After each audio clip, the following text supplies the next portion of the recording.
विद्या, मैंने सुना है कि आपने ये ट्रेलर सबसे छुपा के रखा था. Everybody in your family was also waiting for this trailer. आप चाहती थी कि सबके सब एक साथ मिलकर के ये ट्रेलर देखें after the launch of it. क्या था ये सरप्राइज बना के रख रही थी आप? पहले तो हम सबसे कहना चाहेंगे सलाम. महीना आपको भी गिनना आता है तो 14 अप्रैल को थिएटर पहुंच जाइएगा जरूर. याद रखिएगा 14 मार्च से 14 अप्रैल. सॉरी मैं भटक गई. बेगम जान मुझ में घुस गई थी. मैं आपसे पूछ रही थी कि सरप्राइज बना के रखा था आपने. You just waiting for this day. या एवरीवनस बीन आस्किंग मी कि ट्रेलर कब लॉन्च हो रहा है, ट्रेलर कब लॉन्च हो रहा है. मैंने कहा थोड़ा बेसब्री बढ़ाऊं और फिर दिखाऊं. हाँ, क्योंकि इसमें इतना धमाका है हाँ कि 1 महीने से ज्यादा लोग वेट नहीं कर पाते थे. तो इसीलिए हमने सोचा कि मार्च 14 को आराम से रिलीज करते हैं, सबको दिखाते हैं, फिर 30 दिन आप लोग वेट करते रहना, अप्रैल 14 को रिलीज. क्या बात है. अच्छा, I am sure all the girls will agree. आपने इस फिल्म में जरूर बताया है कि आप रानी हैं, इस महल की रानी हैं आप, लेकिन with your whole cricket team with you, कैसा हुआ था कि असली में भी आप सबकी हेड ऑफ द फैमिली बन गई थी, रानी बन गई थी? हमारी दोस्त भी थी और रानी भी थी. हमारी दोस्त भी थी और हमारी रानी भी थी, और actually she is the queen of hearts. So yeah, we love her. But शुरुआत में ऐसा नहीं था? was nobody intimidated by her कि विद्या बालन के साथ काम करेंगे, डर लग रहा है? I have to tell you, sorry, I won't let you answer. When I entered the room for the first time, और सब जिस तरह से चिल्लाए, मैं intimidate हो गई थी. मैंने कहा कि oh my God, you know, and I saw them in action. So many talented actors in one room. Yeah. It was just incredible. It was unbelievable. So मैं intimidate हो गई थी. Oh my God, that's huge. Sorry, you were saying something. इला जी, मैं आपसे भी कुछ पूछना चाहूँगी. बताइए. So बहुत पुरानी बात है, ऐसे करना चाहूँगी मैं कि शुरुआत की थी आपने मंडी के साथ में, मंडी फिल्म के साथ में, और वहाँ से लेकर के यहाँ तक not the same subject but then still almost around the same this thing. आप कैरेक्टर, ऐसा नहीं लगता आपको सर्कल ऑफ लाइफ पूरा हुआ है? How do you feel about it? ये तो मैं नहीं कह सकती हूँ सर्कल ऑफ लाइफ पूरा हुआ. महेश जी दूसरी फिल्म नहीं देंगे. पर मंडी से लेकर के और बेगम जान तक की जो मेरी जर्नी है वो बहुत ही चैलेंजिंग रही है. फ़र्क मंडी और बेगम जान में ये है कि एक तो ऑडियंस बदलती है. ऑडियंस को ये देखना पड़ेगा कि औरतें कहाँ कहाँ से क्या क्या दिल में छुपा करके क्यों उस मुकाम तक जाती हैं. दूसरी बात ये कि जो श्रीजीत की फिल्म है और मंडी है, उस वक्त मैं धंधा करती थी, इस वक्त हम लोग सीनियर होके बैठे हैं. अब धंधा करवाते हैं, अब धंधा करवाते हैं. और सबसे बड़ी बात ये है कि ये इसमें बंटवारे को लेकर के वो जो लाइन है कि किस तरीके से एक लाइन घर को बांटती चली जाती है, वो इसकी एक सारी औरतों में आपने कहा कि हाथ में हुक्का और आंखों में शैतानी, पर कोमल से दिखने वाली ये है मर्दानी. जो मर्दान की औरत की इस फिल्म में आई है, हमारी में सिर्फ नज़ाकत थी, कोटे थे, झनकार थे. ये कुछ और है, ये कुछ और है. And I am proud to be associated with Shreejit and Mahesh ji. और दूसरी बात ये, एक गायिका के हिसाब से मुझे दुख तो बहुत लगता है कि ऐसा रोल मुझे मिला है जिसमें कहा कि अच्छा गाना सुनो, गाना मत. तो इतना बढ़िया म्यूजिक है, इतना बढ़िया म्यूजिक है. मैंने सोचा कहीं तो मैं गुनगुनाऊं, वो आपने मुझे मौका नहीं दिया. गुनगुना दो. नहीं गुनगुना सकती. जो आशा जी ने गाया, नहीं, अन्नू दबा देगा अगर मैं दूसरों का अच्छा गाना मैं गाने लगूंगी. Beautiful music. सो आप लोग जरूर आए, 1 महीना गिनिए कि बेगम जान क्या क्या लेकर आ रही हैं. शुक्रिया. क्या बात. जी, आपसे भी जानना चाहूंगी, 11 लड़कियां एक साथ जिंदा कैसे हैं आप अभी तक, ये बताइए. आहा, सच. और ये बात सच है. They were actually absolute sweethearts, all of them. And actually there were equations, interesting कुछ equations form होते गए जैसा फिल्म बनता गया, अनबन हो या फिर कुछ भी हो. But all those equations, like in real life also, when the cause was making a film against a schizophrenic weather, shooting in inhuman conditions for 32 days at a stretch, सांप बिच्छू भी होते थे मेरे साथ. सांप बिच्छू and all that. all that. मतलब ये तो छोटी बात है. all the possible hardships which can come. So उन हालात में like the way these guys, these girls and everyone, they rallied together, given the differences in real, which is what makes the film so special. Yeah. Because you see all of that in the film also. In the film, you will see characters which have differences with some other characters.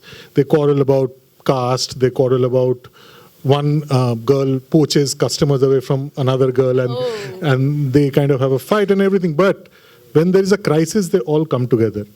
So they came together in real life as well as real life, and which I guess makes the house a metaphor for India. We have our differences across states, across communities, but bahar ka koi agar aake kuch kahe, we usually take a very united stand. So that is what happens in this house also. So in that sense, she's Mother India.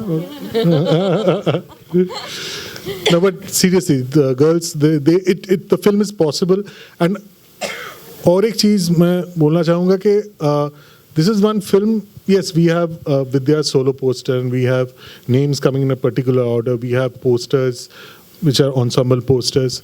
But I would like to say that order of names and the size of one's face in the poster, all these things become very meaningless when you watch Begum Jaan.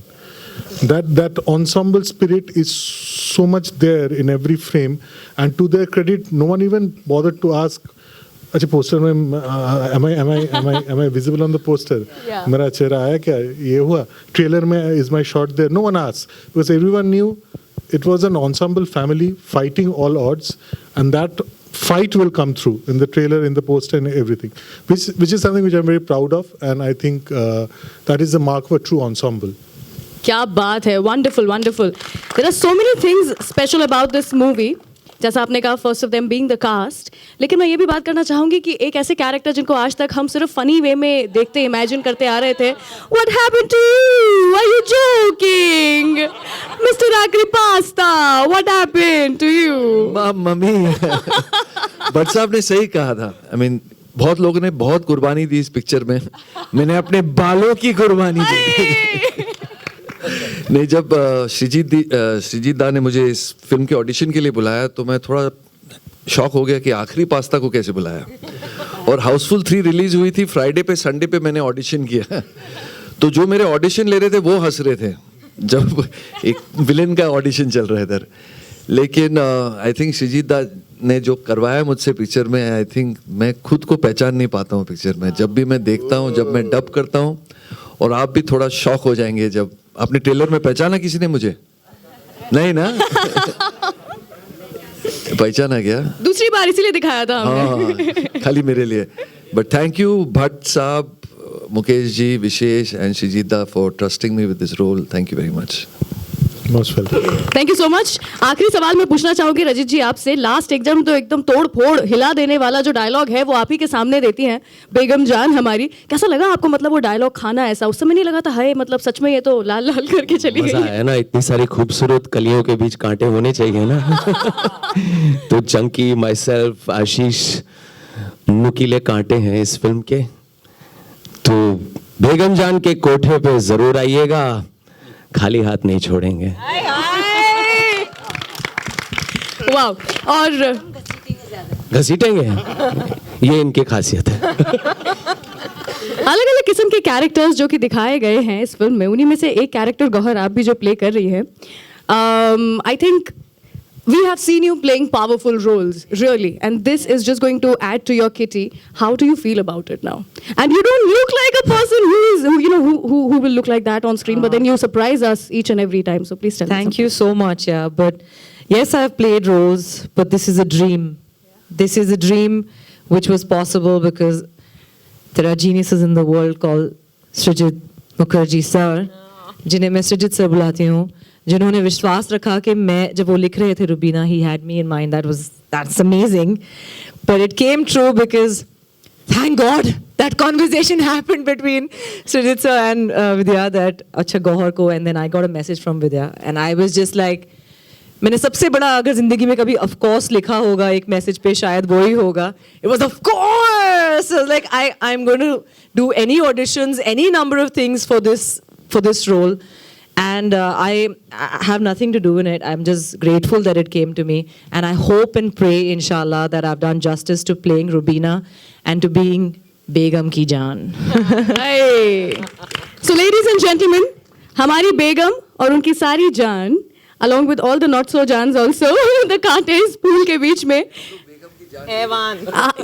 Yeah, okay. So I would like to rephrase along with हमारी बेगम and बेगम की जान, वो लोग जो बेगम की जान ले, have some question and answer sessions with the media.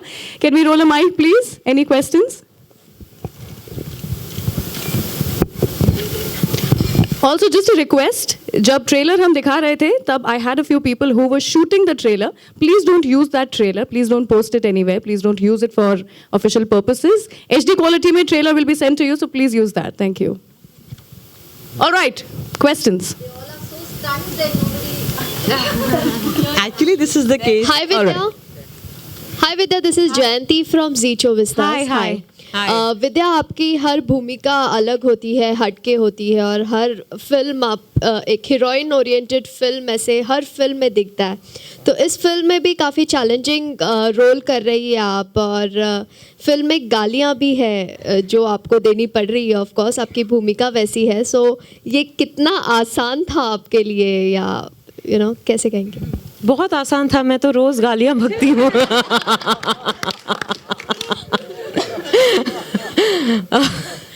नहीं, मैं गालियां नहीं बकती, पर अंदर बकती है. शायद यहाँ तो पहले मरतबा बाहर बकी. हाँ, भड़ास निकाल दी मैंने इस फिल्म में. जो हर बार मेरे दिमाग में कभी गाली चलती है और मैं बक नहीं पाती. इस फिल्म में श्रीजीत ने मुझे छूट दे दी. कभी कभी किसी दूसरे का लाइन चल रहा होता, मुझे कोई लाइन, मेरा अगर कोई लाइन नहीं होता शॉट में, तो मैं बीच में गाली बक देती. नहीं, पर जोक्स अपार्ट, आई थिंक ये जहाँ से आती हैं, जिस तरह का माहौल है, वो गालियाँ बहुत आसानी से बकती हैं. सारी की सारी लड़कियाँ, कोई बड़ी बात नहीं है. तो when I was playing the role, I didn't think कि अच्छा मैं गाली कैसे बकूँ, because you can't be बेगम जान and be, मैं शायराना उर्दू नहीं बोल सकती. तो I enjoy playing different characters. जैसे हर बार जब हम खाना खाते हैं, ब्रेकफास्ट के लिए कुछ अलग हो, लंच के लिए अलग हो, शाम का अलग हो, रात का अलग हो, तो बहुत मज़ा आता है. फिर गालियाँ सिर्फ तड़के की तरह होता है. या तो अब आप कंफर्टेबल हैं, मतलब आप आदत हो गई है? मैं कंफर्टेबल हूँ, पर मैं कैमरा के सामने बोल नहीं सकती. आप लोग दिखा नहीं पाएंगे.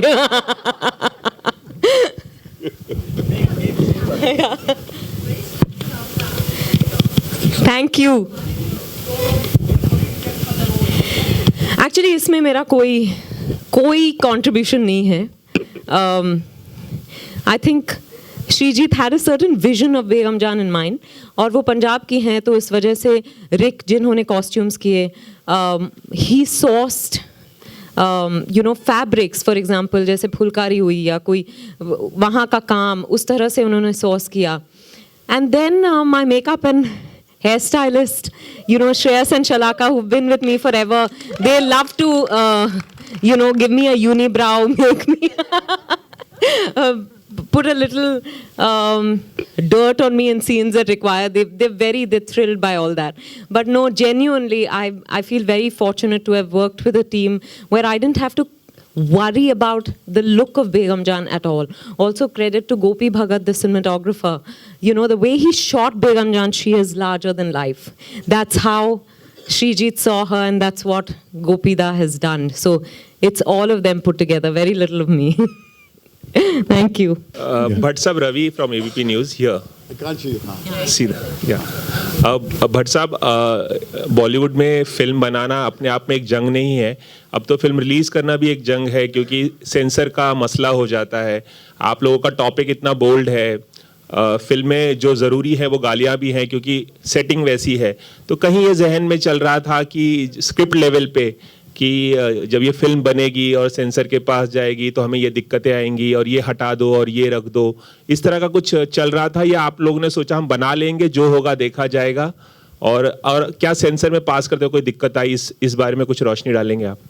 देखिए, जब मैंने राज कहीं नहीं देखी थी, तो फिल्म ने मुझे झंझोड़ दिया था, और मुझे जब मैंने एक लेख लिखा था कैलकाटा टाइम्स में, कहा कि the moral compass of this nation is intact as long as there are filmmakers like Sreejith. ये एक वैश्या घर की कहानी, मगर इसकी जो मॉरल और स्पिरिचुअल इंटीग्रिटी है ये आपको चौंका देगी कि ये हमारे पास आज भी वो कलाकार हैं, वो टैलेंट है जो आपको उस शिखर तक पहुंचाएंगे जहां तक आप पहुंचते नहीं हैं। जो मैंने बार बार कहा है कि बेगम जान के नज़र से जब आप जिंदगी का अनुभव करेंगे तो आपको आपके जहन के उस ऊंचाइयों तक ले जाएगी जहां तक आप जाएंगे नहीं। मर्द नहीं जाएंगे, औरतें तो जाएंगी नहीं, बेचारी सहमी भी होती हैं, मगर वो आपको सब भावना नजर आएगी।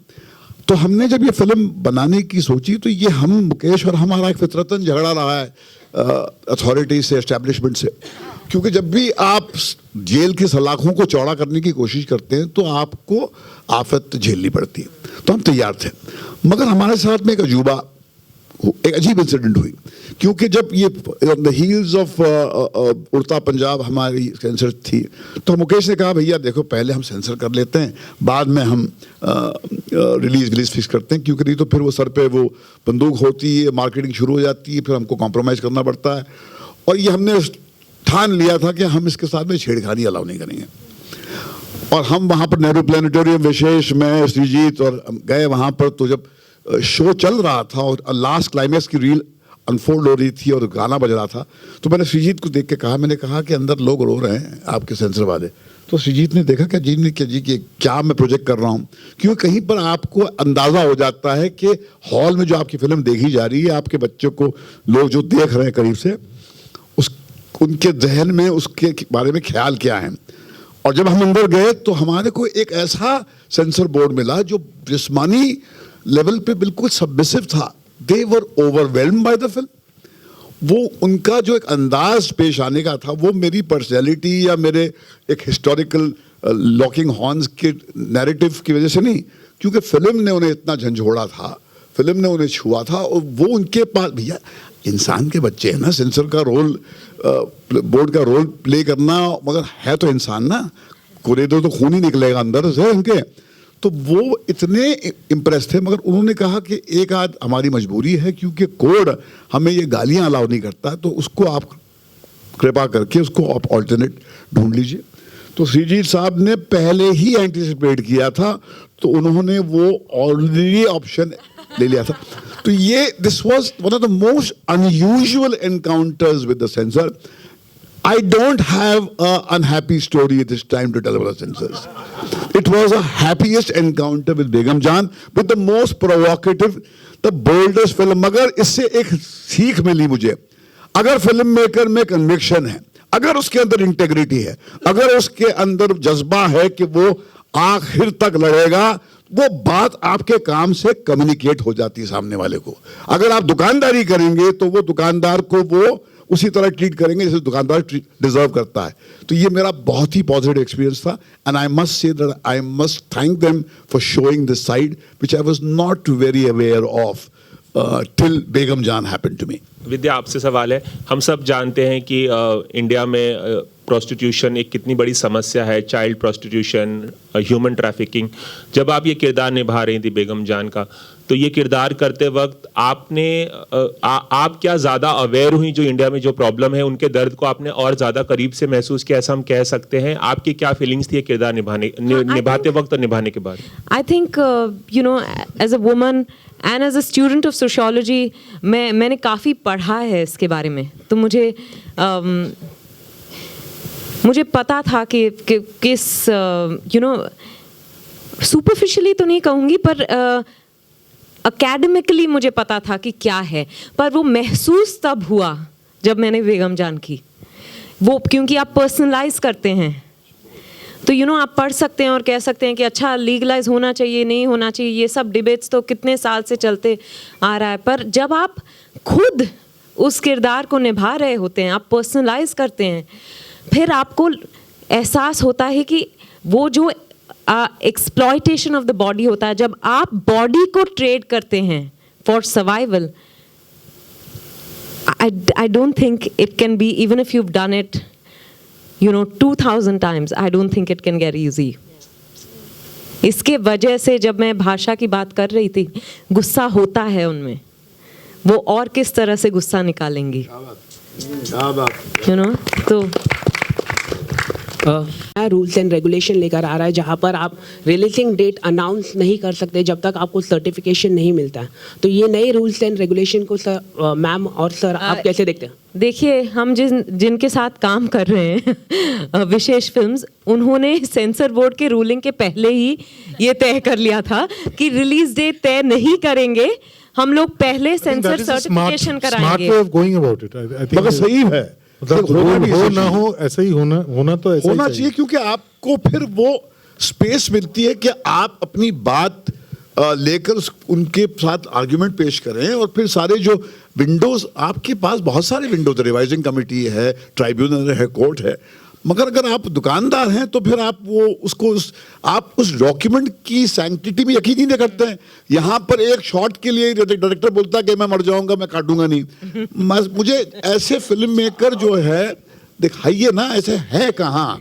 तो वो जब आपके अंदर इतना कन्विक्शन होता है, तो वो कन्विक्शन जैसे विशेष जी कह रहे थे, वो नीयत, उसकी पाक नीयत जो है कहीं पर कम्युनिकेट होती है। और इसलिए ये सिस्टम अच्छा है कि आप पहले उसको सेंसर करा लीजिए, फिर सेंसर डेट के बाद में रिलीज फिक्स कीजिए। Thank you so much for your questions. Just before, I just want to add one thing. I think I can speak for all of us on stage that, you know, we're very grateful to Vishesh Films for making a film like Begum Jaan. You know, when I wouldn't have, I wouldn't have had the courage to do this film with anyone else. मुझे पता था कि अगर sensor के साथ झगड़ा करना पड़ा तब मुकेश जी और भट्ट साहब लड़ जाएंगे। वो इस तरह की फिल्म करने के बाद वो आश्वासन हो तो आप पूरी तरह से ईमानदारी से परफॉर्म कर सकते हैं। नहीं तो अगर आपको पता हो कि कट सकता है और कोई कुछ नहीं करेगा, तो फिर आपकी मेहनत कम हो जाती है। So thank you very much, and thank you Play Entertainment for partnering on this. Thank you. Lovely. Thank you so much for the questions. And with this, I would also like to call on stage All India distributors, Mr. Narendra and Mr. Shreyans. And I would also like to call on stage Shikha Singhi ji from Jungli Music. Can we have you all on stage, please, for the pictures?